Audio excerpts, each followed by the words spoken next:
Elle a volé le fiancé de sa demi-sœur, mais l'a regretté le soir de ses noces. Imaginez croire avoir conquis l'amour de votre vie, pour finalement réaliser que ce n'est pas ce que vous pensiez. Trahison, tromperie et un coup du sort que personne n'a vu venir. Cette histoire vous laissera sans voix. Dans le village animé de Mapinda, deux demi-sœurs ont grandi sous le même toit, mais vivaient dans des mondes différents. Aïka, la plus discrète, était douce et gentille. Elle travaillait dur dans la petite boulangerie de son père, se levant avant l'aube pour pétrir la pâte à main nue couverte de farine et de sueur, sans jamais se plaindre. Son esprit était doux, sa voix basse et ses yeux toujours baissés. Mais elle avait une beauté discrète que personne ne pouvait ignorer, même vêtue de vieux vêtements délavés. On s'arrêtait pour admirer son charme naturel. Ti, quant à elle, était bruyante, fière et toujours en quête d'attention. Elle ne levait jamais le petit doigt pour aider. Elle se promenait dans Mapinda, le menton haut, vêtue de pagne colorée qu'Aïka avait lavé, repassée et pliée. Ti adorait les miroirs et les compliments. Elle détestait la façon dont Aïka captait l'attention sans même essayer. Cela la brûlait de l'intérieur chaque fois qu'on la qualifiait de gracieuse ou de douce. À ses yeux, Aïka ne méritait ni amour ni admiration. Elle n'était que la fille d'une femme oubliée, abandonnée après le remariage de son père. Leur père, Gabon, avait autrefois aimé la mère d'Aïka. Mais après sa mort, son cœur changea. Il se remaria rapidement, et sa nouvelle épouse veilla à ce qu'Aïka soit mise de côté. Avec le temps, Gabon cessa de prêter attention à Aïka. Son amour appartenait désormais à Ti, la fille de sa nouvelle épouse. Il lui offrait bijoux, compliments et liberté, tandis qu'Aïka devait servir en silence. Si elle parlait, on lui disait d'être reconnaissante. Si elle pleurait, on lui disait d'arrêter de se comporter en victime. Chaque fois que la boulangerie sentait le pain frais, c'était les mains d'Aïka qui la faisaient. Pourtant, quand on lui demandait, Gabon répondait fièrement, « Ti m'aide pour tout ». Aïka ne le corrigeait jamais. Elle ne parlait pas, non pas par faiblesse, mais parce qu'elle savait que son silence était plus fort que leurs mensonges. Elle acceptait les mauvais traitements, non par peur, mais par amour pour le foyer que sa mère chérissait autrefois, par l'espoir qu'un jour quelqu'un puisse découvrir sa vérité.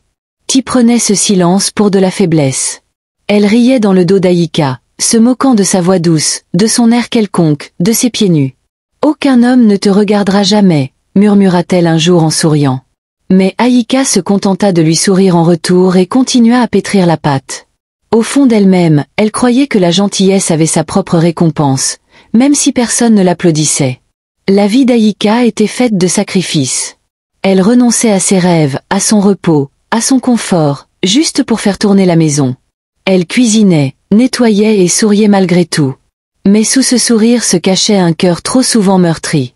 Personne ne se doutait, surtout pas Ti, que la vie était sur le point de changer. Que la jeune fille en haillons, celle que tout le monde ignorait, se tenait au bord d'une histoire si puissante que même les étoiles se souviendraient de son nom. Mais pour l'instant, elle restait en retrait, cuisinant du pain, cachant sa douleur et attendant un destin qu'elle ignorait encore être le sien. Tout le village vibrait d'excitation. La nouvelle se répandit rapidement. Zulé de Namondo, le plus riche marchand d'épices de la région, arrivait à Mapinda. Il n'était pas seulement de passage. Il cherchait une épouse. Chaque fille du village se parait, rêvant de devenir sa femme. Elles portaient leurs plus beaux pagnes, se peignaient le visage et embaumaient l'air de leur parfum. Ti, bien sûr, croyait que la couronne lui appartenait déjà. « Il me choisira », dit-elle avec assurance en secouant ses tresses. Après tout, c'était elle la plus jolie, la plus bruyante, et celle qui obtenait toujours ce qu'elle voulait. Mais Hulé ne se rendit pas sur la place du village où les filles s'étaient rassemblées. Il entra directement dans la vieille boulangerie, attiré par l'odeur du pain chaud. À l'intérieur, Aïka se tenait près de la table en bois, les bras plongés dans la pâte, son emballage taché de farine. Elle leva les yeux, surprise par le grincement de la porte. Leurs regards se croisèrent. Il vit quelque chose de rare, l'honnêteté, le calme et la force. Elle ne dit rien, s'essuya simplement les mains sur son emballage et lui adressa un sourire timide. Zulé n'en avait pas besoin de plus point ce soir-là. Une servante arriva chez Gabon, portant un coffre en bois rempli de soie, de parfums et de bracelets en or. Tout le monde se précipita dehors. Ti courut au premier rang, rayonnante, préparant déjà son discours de remerciement. Mais lorsque la servante parla, le monde s'arrêta net. « C'est pour Aïka, la fille du boulanger », dit-il. Aïka se figea. Le visage de Ti se tordit. Elle força un rire, certaine que c'était une erreur, mais ce n'en était pas une. Zulé avait vu toutes les filles du village. Il n'en choisit aucune, seulement celle qui avait des fleurs sur les joues et une force tranquille dans le regard. La fierté de Ti vola en éclats. À l'intérieur de la maison, le chaos s'empara. Ti hurla sur sa belle-mère, lui reprochant de ne pas avoir suffisamment rendu Aïka invisible. Gabon parut abasourdi, ne sachant comment réagir. Il ne s'attendait pas à ce qu'Aïka soit choisie pour quoi que ce soit, et encore moins par le prétendant le plus riche du coin. Aïka, confuse et nerveuse, était assise seule avec ses cadeaux. Elle n'avait jamais possédé autre chose qu'un simple emballage d'occasion. À présent, elle tenait de la soie dans ses mains, mais elle ne pensait qu'à la colère de Ti, à la façon dont la famille qui l'avait ignorée la regardait désormais comme une menace. Cette nuit-là, Ti ne dormit pas. Elle se tourna et se retourna, les pensées noires. Elle ne pouvait accepter qu'Aïka, la fille qu'elle surveillait quotidiennement, puisse être désirée plus qu'elle. Pour elle, ce n'était pas de l'amour. C'était du vol. Elle jura de reprendre ce qui aurait dû lui appartenir. Peu lui importait comment. Zulé serait à elle, quel qu'en soit le prix. Ti traversa la maison en trombe, l'orgueil en sang. Zulé ne peut pas épouser une servante, cria-t-elle à sa mère, la voix tremblante de fureur. Sa mère, tout aussi amère, serra les dents. Elle n'avait jamais accepté Aïka comme autre chose qu'un fardeau, et encore moins comme une épouse pour un homme comme Zulé. Ensemble, leur haine se transforma en un plan cruel. Non pas pour tuer Aïka, mais pour la briser juste assez pour empêcher le mariage. Ce soir-là, le dîner d'Aïka était parsemé de feuilles écrasées qui provoquaient des gonflements. Ti le servit elle-même, faisant semblant de s'en soucier. Aïka, fatiguée par une longue journée à la boulangerie, ne posa aucune question. Elle mangea avec gratitude. À minuit, sa peau la démangeait. Au matin, son visage était couvert d'éruptions cutanées. Ses yeux étaient gonflés et clos. Ses lèvres étaient couvertes d'ampoules. Elle ne pouvait se lever. Son corps tout entier brûlait. Ti fit semblant d'être choquée. Elle courut partout en faisant semblant d'aider, tamponnant le visage d'Aïka avec des lingettes, murmurant une fausse compassion. Gabon et sa femme dirent « Ce doit être une maladie du village ». Aucun guérisseur ne vint. Aucun médicament ne fut apporté. Aïka était enfermée dans sa chambre, cachée du monde. Le lendemain, Ti sortit dans le plus beau des emballages d'Aïka, celui que le serviteur de Zulé avait admiré. Elle s'était peint le visage de couleur douce, avait tressé ses cheveux comme le faisait autrefois Aïka et s'était efforcée de sourire gentiment devant le miroir toute la matinée. Elle savait que Zulé revenait pour déclarer sa future épouse. Elle était prête. Quand Zulé arriva, les anciens étaient déjà réunis. Gabon se tenait fièrement à côté de Ti. « Elle t'attendait, dit-il. » Ti sortit lentement, baissant les yeux comme le faisait Aïka. Sa voix était plus douce, c'est pas plus gracieux que d'habitude. Zulé la regarda, perplexe. Quelque chose clochait. Son odeur n'était plus la même. Son sourire ne lui réchauffait plus la poitrine comme avant, mais les anciens applaudirent. Ils la félicitèrent. « C'est une perle rare, dirent-ils. Tu as fait un choix judicieux. » Zulé hésita, mais la pression l'entourait. Tout le monde s'attendait à ce qu'il aille de l'avant. Ti avait suffisamment menti. Aïka était simplement timide la dernière fois. Elle lui chuchota. « Je ne pouvais pas dire grand-chose. » Il hocha la tête, incertain, mais accepta le mariage. De retour dans sa chambre, Aïka gisait faible et brûlante. Sa voix avait disparu. Ses membres étaient lourds. Elle entendait les tambours. Elle savait que Zulé était de retour. Elle essaya de se lever, de parler, mais son corps la trahit. Elle rampa jusqu'à la porte, mais personne ne vint. La maison célébrait sans elle. La femme qui avait autrefois besoin de fric avec espoir était maintenant enfermée, remplacée par la personne même qui la haïssait le plus. Et dehors, Ti souriait, se faisant passer pour Aïka, revendiquant un amour qui n'avait jamais été le sien. Le jour du mariage arriva avec une musique forte, des tissus éclatants et une odeur de viande rôtie dans l'air. Tout le village de Mapinda se rassembla pour assister à ce qu'il croyait être l'union parfaite entre le riche marchand d'épices Zulé et la douce Aïka. Mais la femme sous le voile n'était pas l'humble boulangère. C'était Ti qui portait l'identité d'Aïka comme un masque, se faisant passer pour quelqu'un qu'elle n'avait jamais été. Ti souriait à chaque caméra, s'inclinait devant chaque aîné et marchait comme une reine. Mais derrière ses yeux se lisait la fierté, pas l'amour. Elle avait gagné, mais en volant. Zulé se tenait à côté d'elle, un léger sourire aux lèvres. Il saluait les invités, saluait les aînés, mais sa poitrine était lourde. Quelque chose clochait. Il ne cessait de regarder ses mains, sa posture. Son rire, cela ne correspondait pas à ce qu'il avait vu ce jour-là à la boulangerie. La douceur avait disparu, le morceau manquait, mais tout le monde célébrait, et il ne pouvait exprimer ce que son cœur craignait. À l'intérieur de la maison, Aïka s'appuyait faiblement contre la fenêtre, le visage encore gonflé, le souffle court. Elle entendait les tambours, les rires, les chants de mariage. Elle ne pouvait crier, sa gorge était sèche. Des larmes coulaient doucement sur ses joues en regardant y passer devant la fenêtre dans un emballage doré. Son rappeur. Son cœur se brisa, non seulement de trahison, mais d'impuissance. L'homme qu'il avait choisi épousait sa demi-sœur, et personne ne le savait. À la tombée de la nuit, le bruit s'estompa. Les invités rentrèrent chez eux. Les tambours s'arrêtèrent. Ti entra fièrement dans la salle de mariage, s'attendant à ce que Zulé soit désormais entièrement à elle. Mais lorsqu'elle s'assit à côté de lui, il ne bougea pas. Il la regarda vraiment, et son cœur se glaça. « Tu te sens différente, dit-il doucement. Thierry, essayant de faire comme si de rien n'était. Je suis juste nerveuse, murmura-t-elle. Mais il ne sourit pas. Ses yeux scrutèrent son visage, attendant de retrouver cette étincelle, celle qu'il avait vue à la boulangerie. Elle ne vint jamais. La nuit fut longue. L'air entre eux était froid. Zulé se détourna. Ti resta allongée, raide, effrayée de parler. Elle avait gagné, mais l'amour n'était pas là. Elle avait réussi à conquérir le cœur d'un homme, mais elle réalisait maintenant qu'il ne l'avait pas apporté avec lui. Dans une autre pièce, Aïka s'endormit enfin, les larmes séchant encore sur ses joues, le cœur lourd, le corps faible, l'âme meurtrie.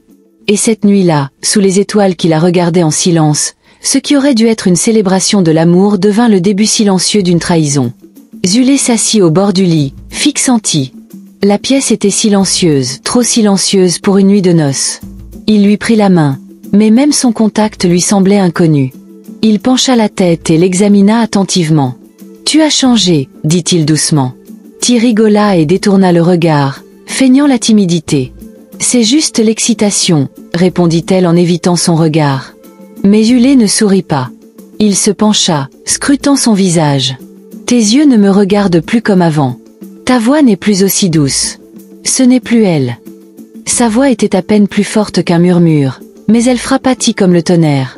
Ti se figea, puis força un autre rire, plus fort cette fois, espérant noyer son doute. « Que dis-tu » demanda-t-elle en essayant de garder son calme. Mais ses mains tremblaient et la sueur lui perlait dans le dos. Elle se rapprocha, posa sa main sur sa poitrine, essaya de se pencher, mais Zulé recula. Il la regarda droit dans les yeux. « Où est la vraie Aïka » demanda-t-il. Son visage se décomposa. Pendant un instant, elle resta sans voix. Elle le fixa, stupéfaite qu'il ait pu la déchiffrer si facilement. Elle essaya de parler, mais ses lèvres tremblèrent. « J'ai posé une question, » répéta Zulé, plus ferme. La fierté de Tira s'envola. « Que entends-tu par vraie Aïka ? Je suis ta femme maintenant, » s'exclama-t-elle.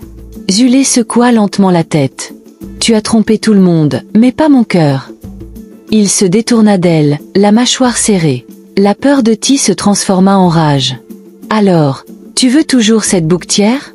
Cette boulangère de bas étage ?» siffla-t-elle. Zulé se retourna, choqué par ses paroles. C'était la preuve ultime dont il avait besoin. La vraie Aïka ne méprisait jamais personne. Elle avait le cœur le plus tendre qu'il ait jamais connu. Cette femme devant lui était amère, bruyante et pleine de fierté. Sans un mot de plus, il prit sa robe et se dirigea vers la porte. Tira tenta de l'arrêter en l'attrapant par le bras. « Tu ne peux pas me quitter. Je suis ta femme maintenant. » Il la fixa, les yeux emplis de déception. « Tu peux porter ses vêtements, prononcer son nom, mais tu n'es pas Aïka. » La main de Tira retomba. Il ouvrit la porte et sortit, seul désormais. Elle s'assit sur le lit nuptial en silence. Les murs autour d'elle étaient plus froids que jamais. L'homme qu'elle avait volé lui avait filé entre les doigts. Dans le couloir, Uli marchait, la poitrine en feu. Il ignorait ce qui était arrivé à Aïka. Mais il savait une chose, il n'aurait de cesse de découvrir la vérité. Au lever du soleil, Zulé se tenait devant la hutte du conseil, le visage sévère. Les anciens s'étaient rassemblés, murmurant entre eux. Déconcertés par l'urgence, Ti et sa mère s'assirent sur le côté, espérant encore maîtriser l'histoire. Mais lorsque Zulé leva la main, le silence s'installa. « On m'a trompé », dit-il clairement. Les murmures se répandirent comme une traînée de poudre. Ti écarquilla les yeux. Sa mère lui saisit le bras. Zulé retira sa bague et la leva haut. « Je ne suis pas qu'un marchand d'épices », déclara-t-il. « Je suis Zulé Kamari, le prince héritier du commandeur.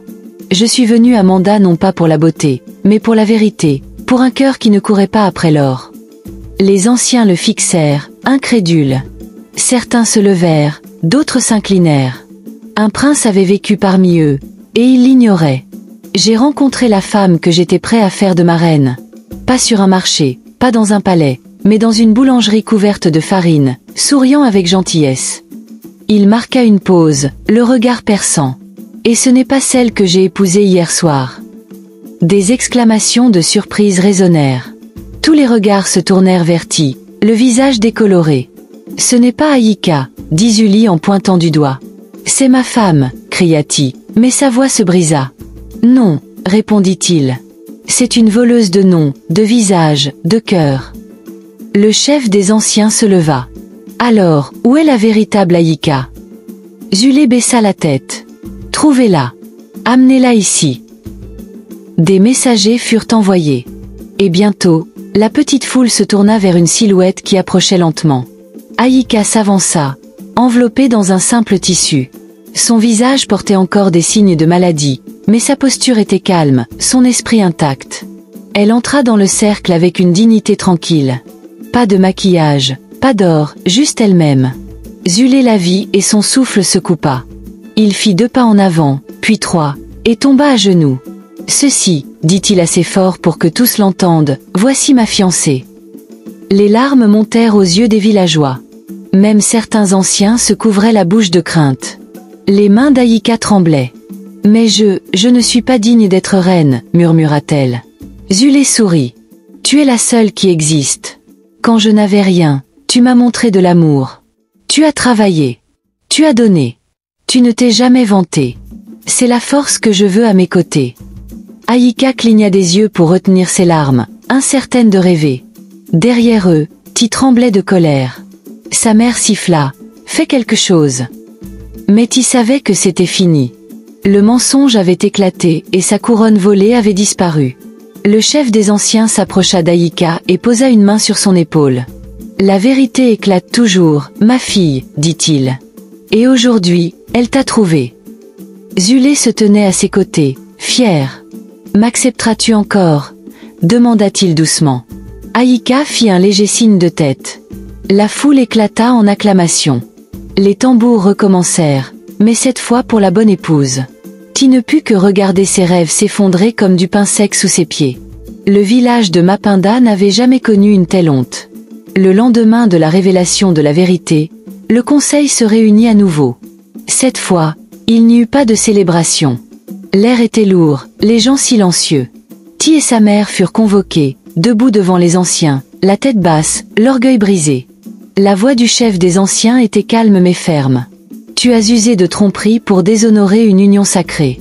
Tu as déshonoré les anciens, les dieux et le village. » Ti essaya de parler, la voix tremblante. « Je ne voulais que de l'amour. »« L'amour ne porte pas les visages volés, » répondit l'ancien. Ayika, assise à côté de Zuli, se leva. Ses yeux étaient doux de douleur. « S'il te plaît, c'est ma sœur. Je lui pardonne. » Les anciens se regardèrent, touchés par sa gentillesse, mais leur décision resta inchangée. « Le pardon est à toi, Ayika, mais la justice est à nous. Si nous laissons faire, d'autres suivront le même chemin. » Le cœur lourd, ils décrétèrent le châtiment. Ti et sa mère devaient quitter Mapinda avant le coucher du soleil. Elle serait chassée et ne reviendrait jamais. Ti s'effondra au sol, suppliant, mais en vain. Sa mère la tenait dans ses bras, mais même elle savait que la loi était ferme. Ils firent leur bagage en silence. Personne ne vint à leur secours. Personne ne dit au revoir point alors qu'ils franchissaient les portes du village.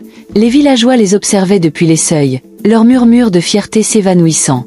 Mais le karma n'était pas terminé.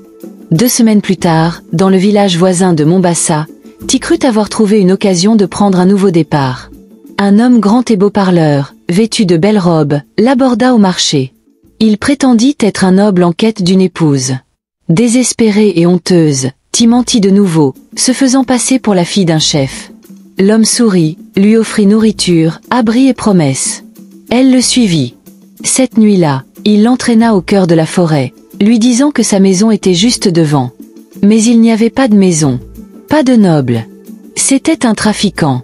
Au matin, Ti se retrouva enfermé derrière des barreaux de bois avec d'autres femmes, vendues comme ouvrières dans un pays lointain. Ses mains, autrefois ornées de bracelets volés, portaient désormais de lourdes charges sous le soleil. Ses cris furent engloutis par des arbres étranges, et son nom oublié. De retour à Mapinda, Ayika demanda de nouveau aux anciens, « S'il vous plaît, laissez-moi la chercher. Elle est toujours de mon sang. » Mais les anciens refusèrent. Elle fit son choix. Le village était guéri. Zulé posa doucement sa main sur l'épaule d'Ayika. Certains doivent tomber pour comprendre la vérité. Ayika regarda la route que Ti avait empruntée autrefois. Son cœur portait encore espoir. Mais elle savait que parfois le pardon ne change pas le destin. Et le village continua sa route. Ayika et Zulé devinrent des symboles de grâce et de justice. Mais au loin, dans un lieu sans nom, Ti apprit le prix de l'envie, le poids des mensonges et la main acérée du karma. Ayika se tenait devant les portes du palais de Commandé, le cœur battant la chamade. Ce n'était plus un rêve. C'était la réalité. Zulé se tenait à ses côtés, fier et souriant, prêt à la présenter comme son épouse, non seulement au peuple de Commandé, mais à tout le royaume. Elle ne portait ni couronne d'or ni lourde perles. Elle choisit plutôt le même papier d'emballage fleuri qu'elle portait toujours dans la boulangerie de son père. Lorsque les servantes lui offrirent de belles soieries et des ornements, elle sourit et dit « Qu'il voit qui je suis vraiment ». Le mariage fut simple mais empreint d'émotion. Le peuple, qui s'attendait à une princesse resplendissante, fut stupéfait par la grâce discrète d'Ayika. Son humilité toucha leur cœur plus que n'importe quel bijou.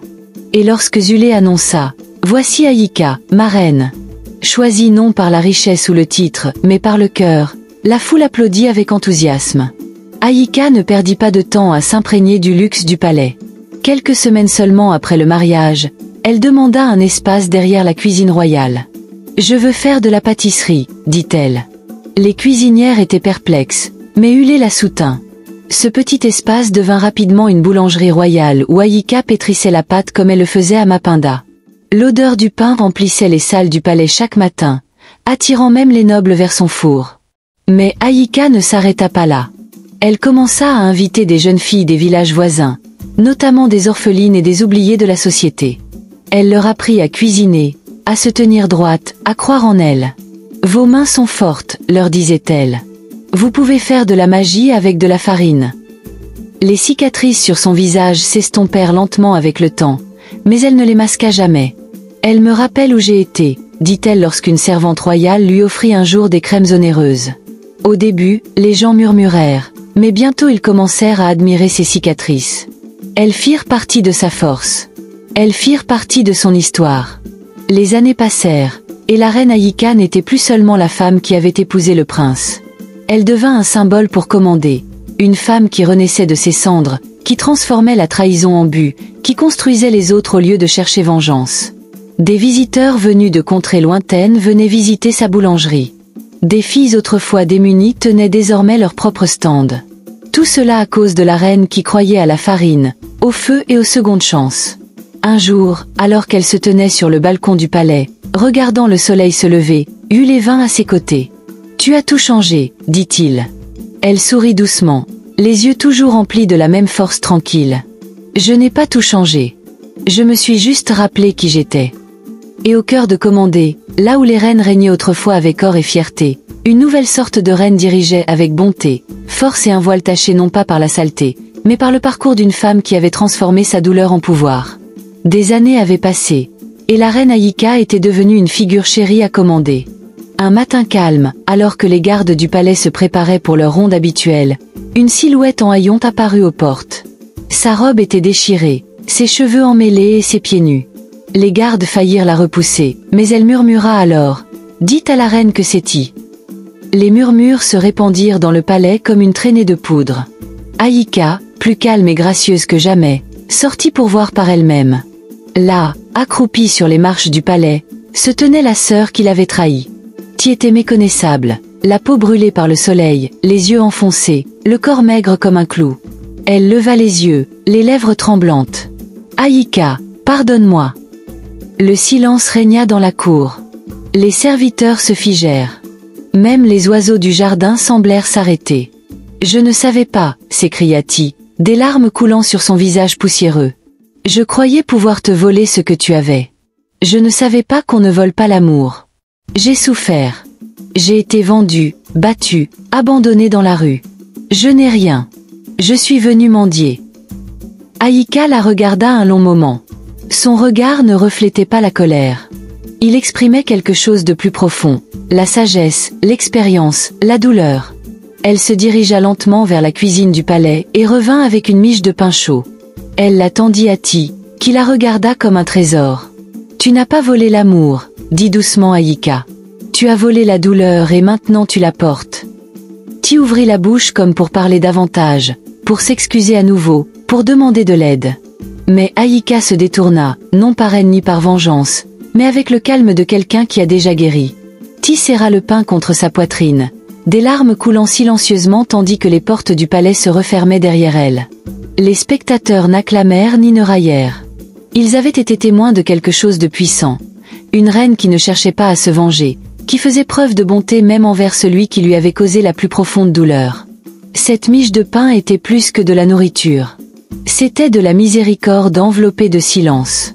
Et depuis ce jour, les villageois racontèrent comment la fière jeune fille qui avait autrefois volé une couronne était revenue pieds nus, mendiant, et comment la jeune fille qu'elle avait trahie était devenue reine, non seulement par son titre, mais aussi par son cœur. Aïka ne parla plus jamais de Ti. Mais la boulangerie continua de servir du pain chaud à tous ceux qui arrivaient affamés, y compris les étrangers, même les plus brisés. Parce qu'Aïka avait compris quelque chose que Ti n'avait jamais compris. Le véritable amour, le véritable pouvoir et la véritable paix ne peuvent être volés. Ils se gagnent par la douleur, par le feu, par la grâce. Zulé se tenait à côté d'Aïka dans la cour du palais, lui tenant la main, tandis que le peuple de Commandé se rassemblait pour assister à un jour inoubliable. Le soleil brillait de mille feux, mais tous les regards étaient rivés sur le couple. Zulé se pencha doucement et murmura « Je remercie la tempête de m'avoir montré la lune. » Sa voix était ferme, pleine d'amour. La foule éclata en acclamations, leur joie résonnant dans tout le royaume. Aïka s'avança, sa présence douce mais puissante. La même jeune fille qui autrefois cuisinait du pain à main nue se tenait désormais reine, non pas parce qu'elle portait une couronne, mais parce qu'elle portait la force du pardon et de la vérité.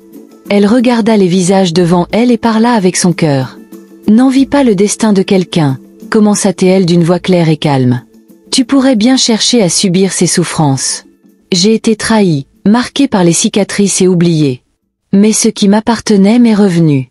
Ce qui est réel ne peut être volé. » Les gens restèrent bouche bée. Leur cœur était touché.